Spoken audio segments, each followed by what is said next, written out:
இப்போ உங்களுடைய அந்த படத்தை ஒளியை தேடி படத்தில் ஒரு சின்ன எனக்கு ஒரு நெருடல் இருந்துச்சு. அதை சரி, அவர் பேருங்க காத்தாடி ராமன், கோதண்டராமன். கோதண்டராமன் அவருக்கு பெராலிசிஸ் அட்டாக் ஆகிடும். சீனில் பார்த்தீங்கன்னா, வாங்க அண்ணா உட்காருங்க அப்படின்னு இவரை உட்கார வச்சுருவீங்க. ஏன் அவர் பாஸ்ட் உட்கார வைக்காத அப்படியே நிற்க வச்சுட்டீங்க? அது உங்களுடைய தனிப்பட்ட பார்வை. அது மாதிரி அவர் நிற்கணும் அப்படின்னு சொல்லி எல்லாம் பண்ணலை.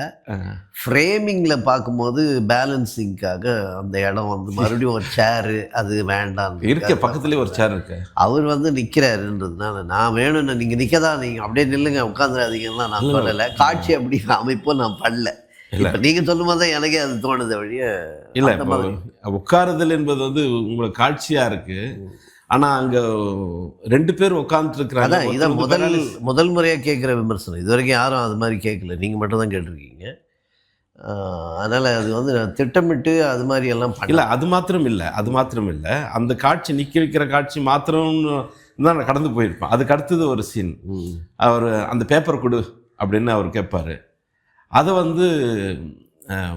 குனிஞ்சு இப்படி கொடுப்பார், கையை இங்கே வச்சுக்கிட்டு அப்படி ரொம்ப பவ்யமாக கொடுப்பாரு.